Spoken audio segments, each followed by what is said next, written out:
Hello everyone, welcome back to the online classes. Today for standard 6 in mathematics, we will learn about lesson number 2, whole numbers. Now when we speak about numbers, we start with counting numbers straight away, 1, 2, 3, 4. So these counting numbers are known as natural numbers. So the smallest natural number is 1. Since the numbers are infinite, so there is no largest natural number. So 1 is the smallest natural number, and now we come to whole numbers. Now if you add 0 to these natural numbers, so it becomes whole number. So the arrangement from 0, 1, 2, 3, 4, so on is known as the whole number. The smallest whole number is 0. Same way, since numbers are infinite, we do not have any largest whole number. Now counting number in natural number and whole number, each and every number has a successor. But in natural number, except 1, we do not have any number except 1. The rest, all the numbers have a predecessor. Same way, in whole numbers, except 0, rest all the numbers have a predecessor. Now, all natural numbers are known as whole numbers, but all whole numbers are not natural numbers. Now, we denote natural number with n, and we denote whole number with w. So, this is the difference between the natural number and whole numbers. Now, next we come to the predecessor and successor. Now, these forms are new to you. Now, what is the successor? Successor is the immediate next number of the given number. Now, here for example, I have taken the number 2761. The immediate next number is the successor. If you are confused that how to remember, so the easy method is add 1 to the given number. If you add 1 to 2761, you get the next number is 2762. So 2762 is the successor of 2761. Now same way for predecessor. Predecessor means one number less than. So now one number before.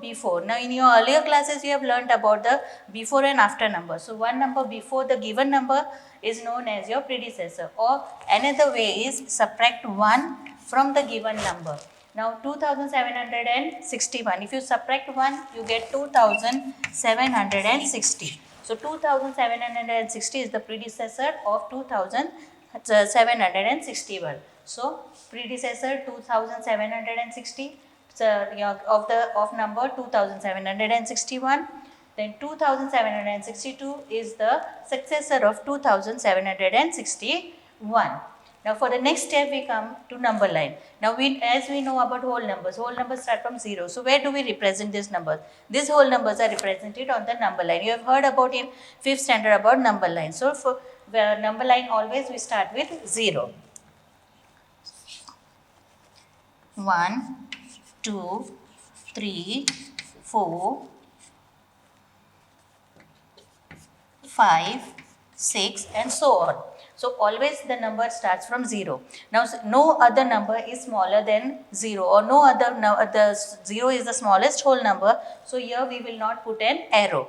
So always when we start the number line, if we are starting with 0, so since there is no other number which is predecessor of the 0, 0 is the smallest whole number. So always start with 0, and we don't put an arrow on the 0. So this way 0, 1, 2, 3. This side we will put the arrow because numbers we can continue the numbers. So this line will be continued. Now supposing if I take 31,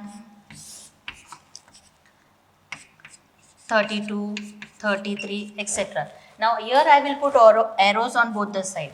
The reason for this, now as we know that the smallest whole number is 0. So if I am starting from 31, so the numbers before 31 are already there. So the numbers can be continued in both the direction. So here we will put arrows on both the side. But when we are starting the number line from 0, so on 0 we will not put the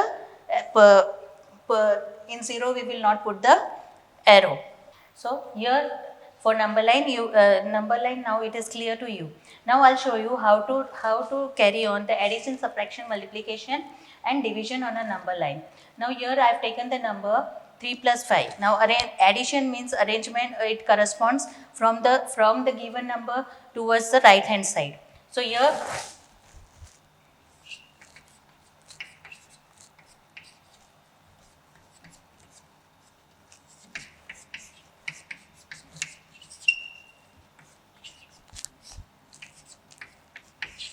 now on this number line, now first number is given 3.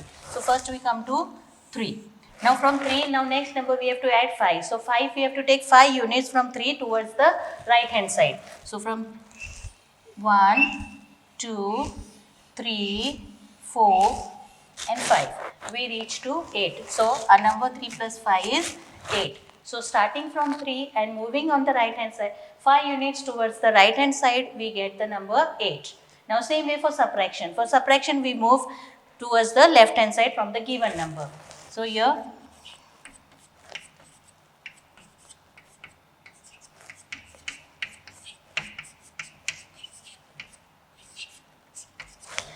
now here first we will come to 8. The first number is given 8. Now we have to subtract 4 from 8. So for subtraction we move towards the left hand side. So from 4 we will move 4 units towards the left. 1, 2, 3, 4. So we get 4. Starting from 8, moving towards the left side, 4 units towards the left side, we get 4. So 8 minus 4 is 4. So this way you can show the addition, subtraction on the number line. Next we come for multiplication. Now multiplication corresponds to equal distance. We take equal distance jumps towards the right hand side from 0.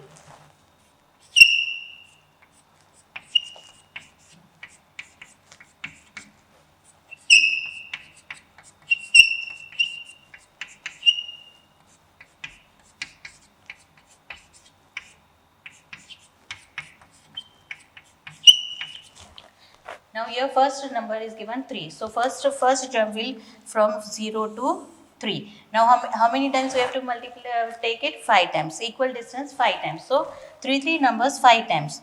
5 jumps. So again take the next 3 numbers 1, 2, 3. Again next 3 numbers 1, 2, 3. Again next 3 numbers 1, 2, 3. Again next 3 numbers 1, 2, 3. So here 1, 2, 3, 4 and 5. 5 jumps of 3 numbers. So here we get 3 5s are 15. We reach to the number 15. So from starting multiplication means it corresponds from 0 of equal distance towards the right hand side. So 3 with equal distance of 3, 5 times we are taking the jump, so we get 15. Now for division, same way division corresponds of equal the jumps of equal distance, but from it comes towards the left hand side and we have to reach towards the 0. Now here I have given 6 divided by 2.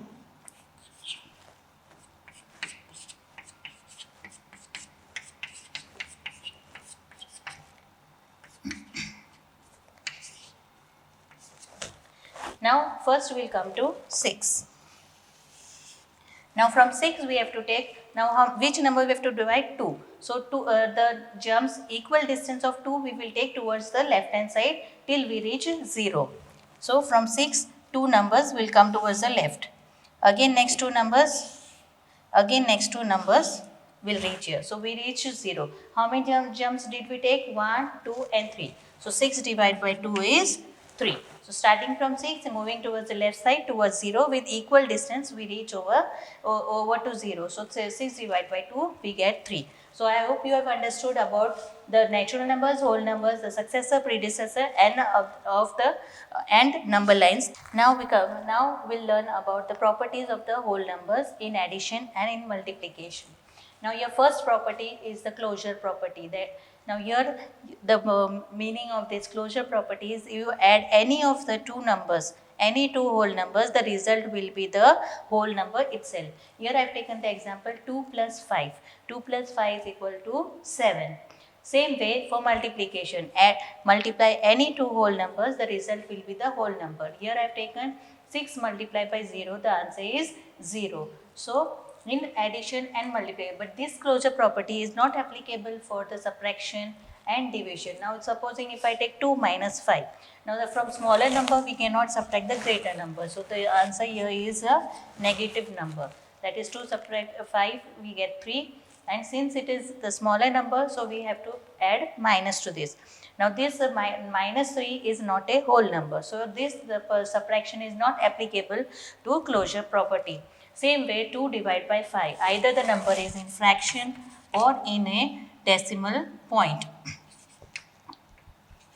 So this 2.5, that is the fraction, or the decimal point, both are not a whole number. So this property is not applicable for the subtraction and division. It is applicable only for the addition and multiplication. Now the next property is commutative property. In commutative property, here we change the order of the given numbers. Yes. So in spite of changing the order, the result is the same. Now here for example, here I have taken A plus B is equal to B plus A. Here we are changing the order. So here I have taken the example 2 plus 3 is equal to 3 plus 2. So 2 plus 3 is equal to 5 is equal to 3 plus 2 is also 5. So in spite of changing the order of the number, the result is the same. Same way for multiplication. A multiplied by B is equal to B multiplied by A. Here the example I have taken 3 multiplied by 5. 3 is equal to, now for B here we change the order, 5 multiplied by 3. So 3 5s are 15 and 5 3s are also 15. So here also by changing the order, we get the same result. So in addition and multiplication, the commutative property is applicable. Same way as the same reason for the subtraction and for division. So again, commutative property is not applicable for subtraction and division. The next property we come to the associative property. For associative property, we change the groups in the given numbers, and after changing the groups also we get the same result. So here we need 3 numbers to show the associative property. Now here the formula is A plus B plus C. So here I take the group A plus B and plus C. Same way I change the group over here, A plus, I take the group B plus C. Now same way here the example taken is 2 plus 3 plus 5. So 2 plus 3 I make the group of A and B plus 5.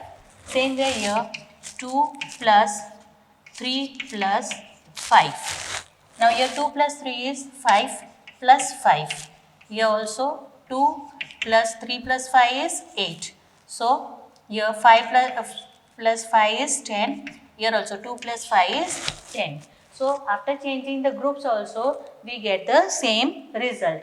Same way for multiplication. A multiply B multiply C. Here also I will make the group of A and B, and here I will make the group of B and C. Now here I take the example 3 and 3 multiply 4 multiply 5. So here I prepare the group 3 multiply by 4, and here also now 3 multiply 4 multiply 5. So 3 4s are 12 plus 5 is equal to 3 multiply 20.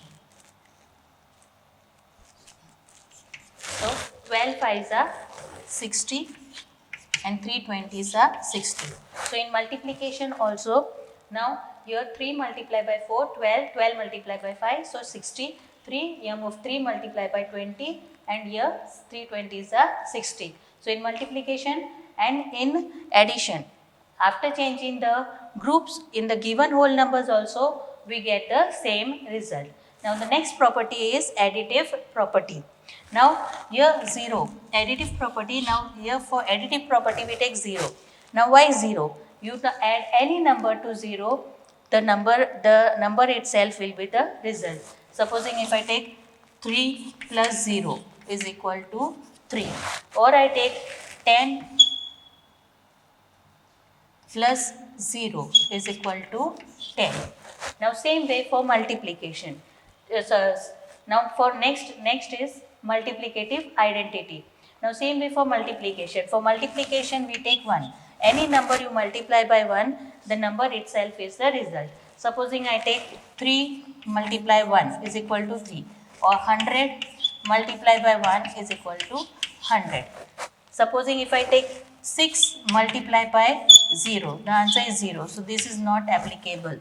So 0 is not the multiplicative identity. So for addition, it is the multiplicative identity is 0. For multiplication, multiplicative identity is 1. 0, add any number to 0, you get the same number itself as the answer. You add any number and multiply any number by 1, you get the number itself as the result.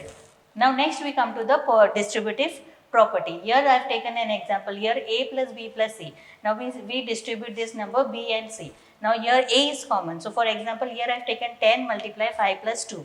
So say here 10 is common. So here 10 multiply. Now we distribute b and c. So your first term here is 5. So 10 multiply by 5 plus again take 10 and multiply by the second term, that is 2. So here 10 plus 7 and here 10 5s are 50 plus 10 2s are 20. Now same way 10 plus 7 is 70 and 5 plus 20 is 70. So this is the distribute property, that is a multiplied by b, again a multiplied by c. Same way 10 multiplied by 5 and 10 multiplied by 2. So we get the same result. So this is the distributive property. Now we'll learn about patterns in the whole numbers. Now pattern in the whole number means the arrangement of numbers and figures following with certain rules. Now these patterns can be formed in the way of line segment, perfect square, rectangle or triangle. Here I'll show you how it is possible. Now here first we'll take about line segment. Line segment, now here I've taken two zeros.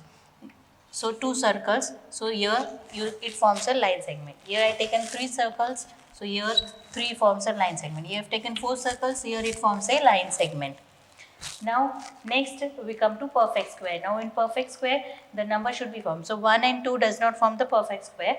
1, 2 and 3. So now 4. Now here number 4 makes a perfect square. I have taken 4 circles here. Same way here I have taken 9 circles. Here also 9 number forms a perfect square. Same way now we continue with rectangle. Rectangle, here I have taken number 6. So 6 circles. So here this forms a rectangle. The shape is a rectangle. Either you can show it in this way or you can show it in this manner in the vertical form. Now same way here I have taken 8. So here it forms or here in the vertical form. So this way the way of following certain rules, these numbers can be formed in the line segment, perfect square, rectangle. Now we come to triangle. Now number 1 is as it is. So here itself you have to keep it as it is. Now next is the number for triangle. The next circle I have taken 3. Now 3 forms a triangle. Same way now I have taken number 6. So here also this forms a triangle. So these numbers to form a triangle, if we keep on adding the consecutive numbers, we get a triangle. Now here I have taken 1, so 1 and 1. Now 1 plus 2 is equal to 3. So 3 forms a triangle. So if I take 1 plus 2 plus 3 is equal to 6. 6 forms. So further we can go in this pattern, and by adding the consecutive numbers, there we can go on forming the triangle. So I think this line segment, perfect square, rectangle and triangle. With the help of these circles, you have understood the patterns. Now for other patterns with the figures. Now here I have taken 1 and 1. So 1 the 1 only. Now if I take 2 times 1, that is 1 and 1, that is 11. So 11 multiplied by 11. So here you get 1, after the next number is 2, and this one number again you have put it here. It forms a pattern. Now same way if I take 3 times 1, that is 1, 1, 1. Multiply again 111. So here the pattern will become 1, then 2. After 2 the next number is 3, then again 2 and again 1.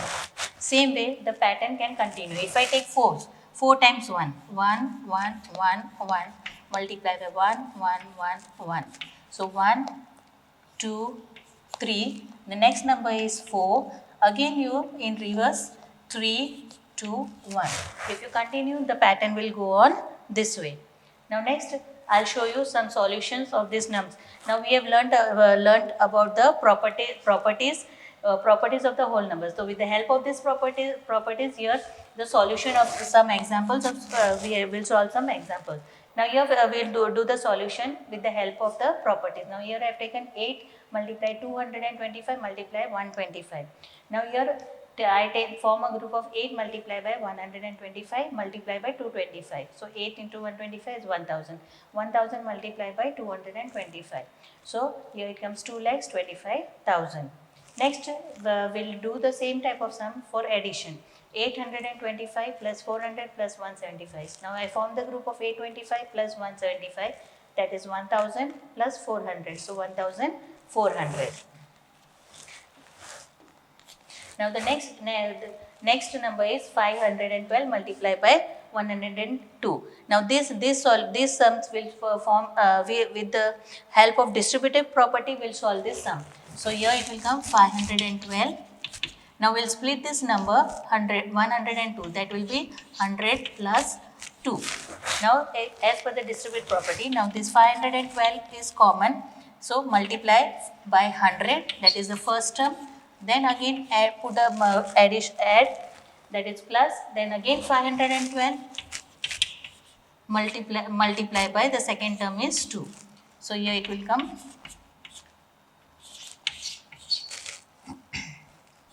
51,200 plus here it will come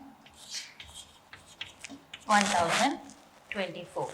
So here you get the answer 52,224. So this sum we can follow up. We can do the solution of this type of sum with the help of the distributive property. I hope all the properties, the addition and the number lines, then the patterns, and also the solution of the sum, everything is clear to you all. So just you have to see, you can change the numbers and do the practice these sums and with the help of the properties which we have learnt earlier. So thank you. Have a nice day.